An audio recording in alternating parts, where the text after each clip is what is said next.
On this vote, the yeas are 216, the nays are 207. The resolution is adopted. Without objection, the motion to reconsider is laid on the table.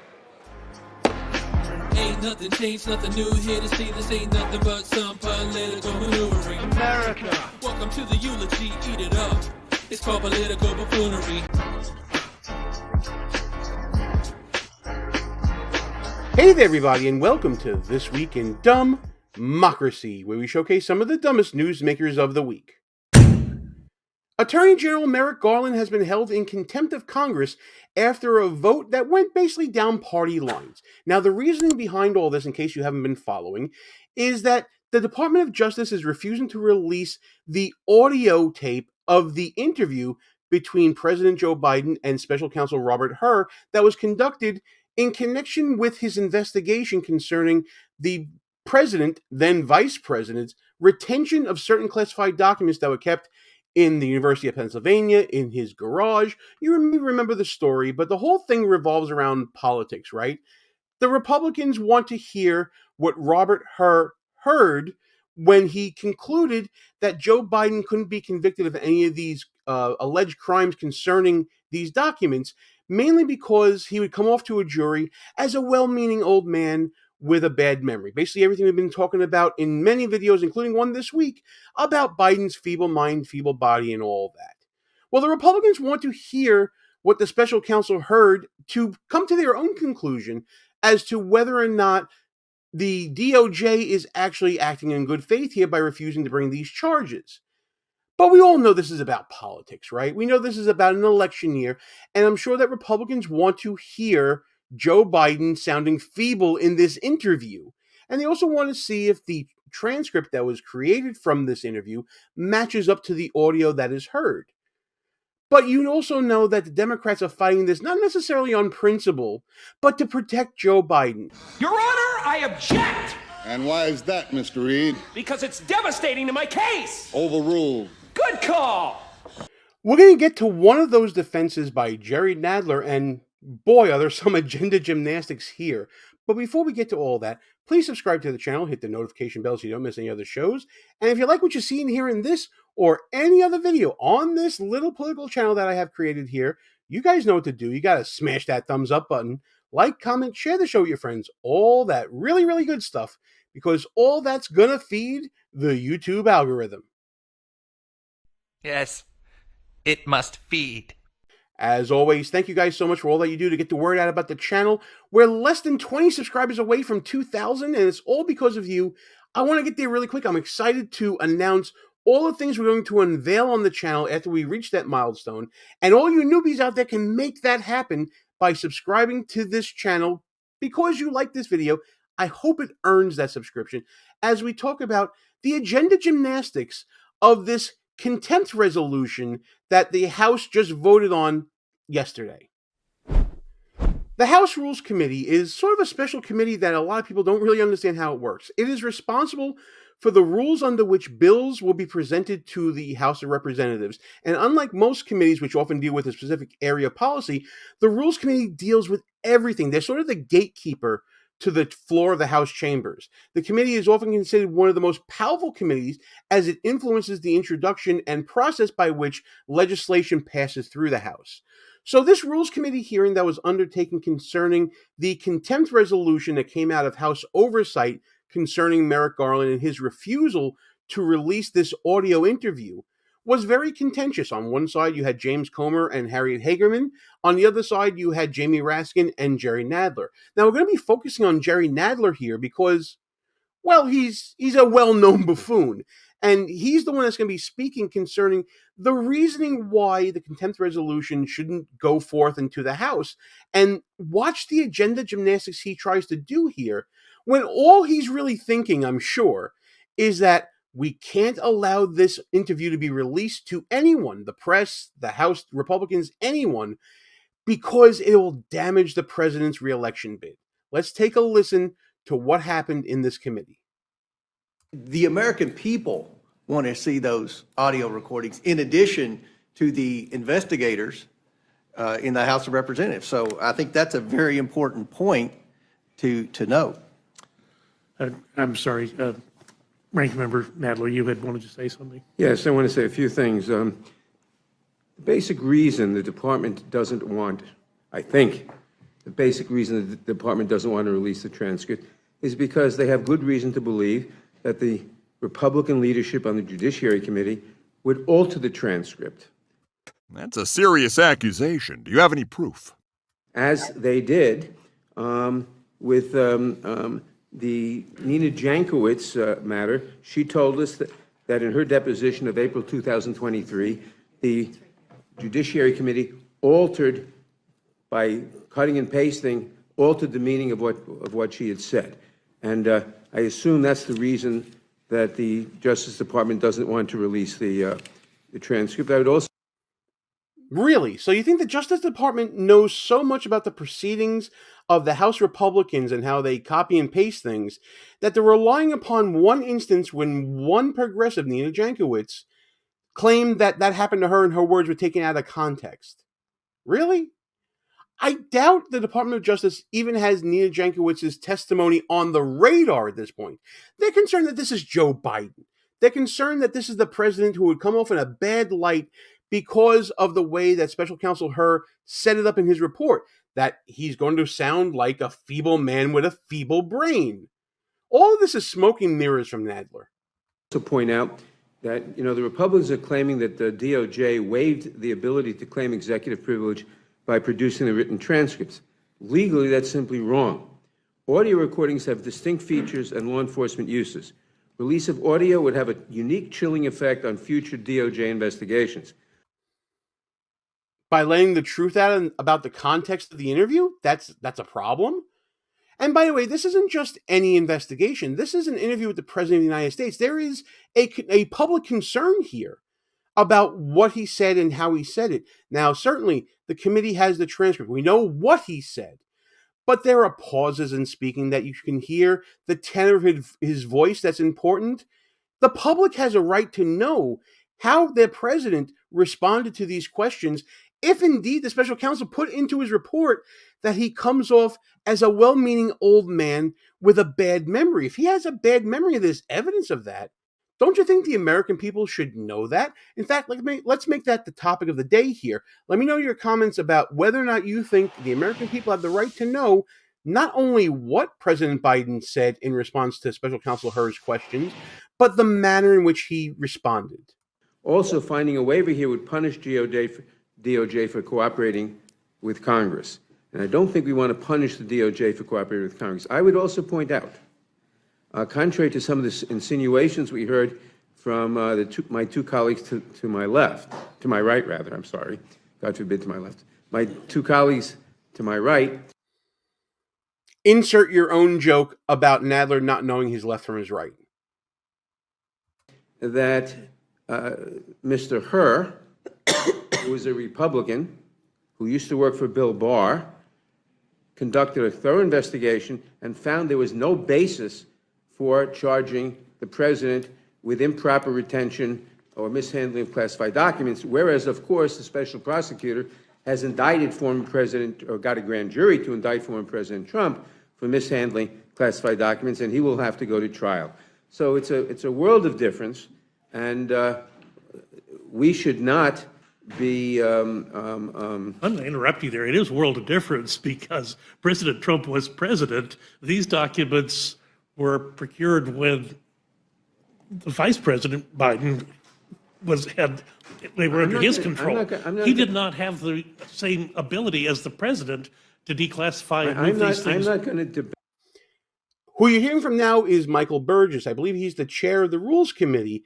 He's kind of battling back against Jerry Nadler, talking about the context of the facts and circumstances surrounding Biden's retention of these classified documents, noting that Biden was vice president when he took and retained these documents, as opposed to President Trump, who is arguing a different immunity and privilege because he was president, and the president gets to declassify documents while he's in office. It's a very subtle difference that may trigger different procedures and different application of law that Burgess is sort of checking Nadler with, saying that that's not the reason why Joe Biden was suspected of committing these criminal acts. It was because he was vice president and the rules applied differently to him than it did with President Trump. Notice how Nadler brought into play here how Hur is a Republican trying to play politics here, saying, look, even this Republican special counsel couldn't find anything against Biden because he didn't commit a crime. When everybody else knows that the report clearly states that Hur believed he couldn't get a conviction on any charges because of how Joe Biden is. Feeble mind, feeble body. Debate that with you. I will simply point out that the special prosecutor, Mr. Hur, found no basis for indicting Mr. Biden, while the special prosecutor, Mr. Smith, persuaded the grand jury to indict Mr. Trump. By your own That's admission, a world of Mr. difference. Nadler, you said that Mr. Hur's comments when he related the status of this interview was that the president seemed well-meaning but confused. Now, I think, and you said yourself, you characterized that. I think the American people deserve the opportunity to be able to hear that for themselves. People are smart. They can make that discernment on their own. His report made very clear that there were multiple reasons for not indicting Mr. Biden. His gratuitous comment about Mr. Biden's... I'm sorry, I'm going to interrupt you. I'll give you a chance to respond, but you're characterizing that as gratuitous is in and of itself gratuitous. So now you see why we're talking about agenda gymnastics here. Nadler's trying to avoid the main issue that Republicans are bringing up as the basis for demanding the release of the audio recording. It's agenda gymnastics that I talk about in my book, Schnooks, Crooks, Lies, and Scoundrels, a field guide to identifying political buffoons, available right now on Amazon, at Barnes & Noble, and other online bookstores. Nadler is trying to quibble with Burgess here concerning the language used by Special Counsel Hur characterizing Biden's demeanor and the manner in which he testified, his lack of having a memory, his feebleness in appearance, being a well-meaning old man. It's a big deal for the Republicans to actually see that for themselves, to understand the report that Hur released, refusing to bring charges against Biden. On the other hand, Nadler's trying to push that whole comment to the side and say that has nothing to do with why there weren't charges. It's because they couldn't meet the elements or something like that. He doesn't exactly say what the reasons were. He just relies on Hur's report that no charges were being brought and therefore Biden is innocent and exonerated of all charges. But it's much deeper than that here, because there's this comment that Nadler says is gratuitous, which I think is material in a lot of sense. And I think that Burgess thinks it's material as well. I mean, you do not get to have that. You can judge that. I don't think it's gratuitous. His comment was gratuitous because, if you read his report, that's not why the president was not indicted. There are ample reasons given in the report for not indicting the president. And given that, not including that, and given that fact, to make that observation was gratuitous. Well, why not then clear the air and make the actual audio of the interview available? Let the American people be the deciders here. Because it's a great question, Mr. Burgess. Thank you. If there's nothing to hide, then why hide anything? What are you so afraid of? It's this sort of hiding the ball that creates the lack of faith that the American people have in our government when it comes to things that they're trying to say, oh, just trust us, bro. We know it doesn't have anything to do with anything. You don't need to hear this. Well, if you think that there's nothing wrong, then let the American people decide on their own. Or are you afraid that there is something there that people will latch onto and that it will hurt politically Joe Biden's chances at re-election and hurt Democrats across the nation who are seeking re-election, like you, Mr. Nadler, and therefore it must be hidden because it'll hurt your case to the people, not necessarily the criminal matter that is the subject of the report. Why hide that from them? Because people are sensitive because they were told that, say, a certain laptop was Russian disinformation, and 51 members of the intelligence community signed a letter to that effect, and then it turns out, well, maybe it was not. Because the chairman of the Judiciary Committee has already been caught altering... May I respond? No, not until I finish. Listen, you're not in charge. Has been caught altering verbal, electronic transcripts in the case of Nina Jankowicz. And we have every reason to believe, or let me retract that. Yeah. We have no reason to believe that he wouldn't do so again. Really? Now, the person you heard that said that they would like to respond, that's Congresswoman Harriet Hagerman from Wyoming. We've seen her clash with Nadler before. And when we come back from the break, she's going to respond to all of these aspersions that Nadler's casting as a way to sort of contort his way to stopping the Rules Committee from allowing this resolution to go forward to the full House. Like what you see so far? Go ahead and smash that thumbs up button. Also, leave us a comment and tell us what you're thinking. And don't forget to subscribe so you never miss another show. So I got a little bit ahead of myself in the previous segment. We haven't seen Hagerman versus Nadler before, but we have seen Hagerman versus Dan Goldman before on the subject of lawfare on the channel. You can see that video in the upper right-hand corner of the screen. There's a link there right now. Harriet Hagerman, as we've seen before, she is a staunch conservative. She's a lawyer, very accomplished orator, really structures her arguments really well. And she has a few choice words for what Jerry Nadler had to say. Counsel Robert Hur stated on page 1 of his report, our investigation uncovered evidence that President Biden willfully retained and disclosed classified materials after his vice presidency when he was a vice president. The reason that he recommended against prosecuting President Biden was not a gratuitous statement. It was the reason as to why he refused to recommend prosecution, and it was that because Joe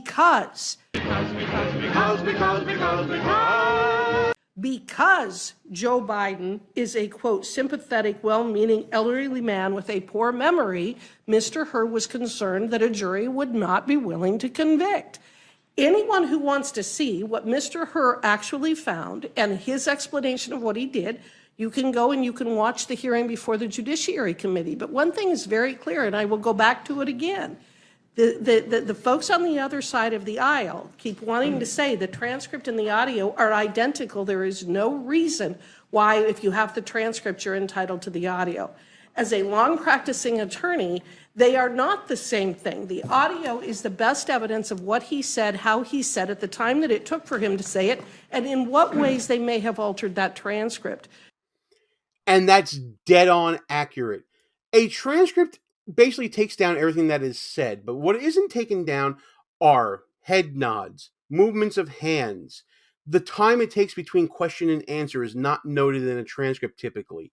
So what Congressman Hagerman is saying here is that the greater context of Special Counsel Hur's statement about Joe Biden's manner of answering questions and how he comes off as a well-meaning old man with a bad memory can only be found in those audio recordings. And if Congress is going to have oversight over DOJ actions like this from the special counsel, they need to explore the context behind the statement made by the special counsel. And by Merrick Garland and the DOJ refusing to release that, that's a contemptible action that Congress should hold him accountable for here. The moment that they released the transcript and said, this is the interview, they waived their ability to claim any kind of a privilege. And they don't have a legally valid privilege in addition to that. And it's for that reason that we believe that Merrick Garland needs to be held in contempt of Congress. Now, you see, what Congresswoman Hagerman here is saying as well is that when the DOJ provided the transcript, they opened the door to further inquiry. By releasing the transcript, Congress should also get the audio recording that is the basis for the transcript. You shouldn't be able to deny one without giving the other. Makes sense, don't it? Now let's see what Nadler has to say in response to that. I firmly believe the American... agree with her. I will agree. Gentleman will suspend. I firmly believe that the American people are entitled to hear this, and I'm grateful that you brought this today. I'll give you a chance to respond, Mr. Nadler, but then we need to move on to Mr. I will agree with Ms. Hagerman that there is no evidence that the transcript was altered whatsoever. What? Didn't you just... Wasn't that the whole basis of what you were saying before? So now you're changing your story, you're clarifying. What are you doing here? It wasn't altered. But in Ms. Hagerman, I'm sorry, Ms. Jankowicz's case, the transcript wasn't altered, the video was altered. And that's what we're concerned about. We're not arguing the Jankowicz case, we're arguing. No, but if the Judiciary The Committee American people was deserve the dishonest ability enough, to see that and make this if decision the on their own. They are sick and tired of being lied to if by agencies. if the Mr. McGovern, Judiciary you're Committee recognized. was dishonest. And that was it from Congressman Burgess here. He's moving on to the next congressman for their questions. Yeah, we're not talking about the Jankowicz matter here, and I'm sure that there is a whole bunch of context and allegations going back and forth on both sides of that, and that's an issue for another video possibly, but that's pretty long ago, and that issue's pretty much dead and gone. We're dealing with this issue right now. And here, I think Nadler really did a disservice to Joe Biden in his arguments to prevent this contempt resolution going before the entire House. Basically, he's saying, don't pay attention to this stuff. Trust the transcript. It's done by a Republican, after all. And sure, Robert Hur said in his report that Biden came off as looking feeble and a well-meaning old man with a bad memory, coming off as confused. But that's gratuitous. Trust me, it's gratuitous. That's what he's trying to say here. And Hageman's saying, no, we're not trusting you, DOJ, because Special Counsel Hur made a remark in his report, a very material remark in his report, concerning the manner in which President Biden was answering these questions. And that ended up being a basis for him not bringing charges. So we're entitled, as having oversight over the executive, to looking at that. And ultimately, that's what the House did along party lines. They voted to hold Merrick Garland in contempt because of all this. I make this video to only bring up the agenda gymnastics that happens in Congress. Clearly, no one wanted to say, well, we can't bring this up because this is going to hurt Biden politically, because you can't discuss politics in Congress. So you have to worm your way and contort and twist and turn to try to get to that goal. And in the particular case here of Jerry Nadler, his contortions were not enough. But listen, all this here, that's my opinion on what happened here. I want to know what you guys think about all this. Let's get into the comments together. And as always, like and share the video with your friends, subscribe to the channel, hit the notification bell so you don't miss any of the shows. I want to know what you think about this whole contempt of Congress against Merrick Garland. Is it going to go anywhere? Will they get this recording? I'm interested in your opinion on this and any other issue of the day concerning the shenanigans and buffoonery that we see every day this week in Dumbmocracy.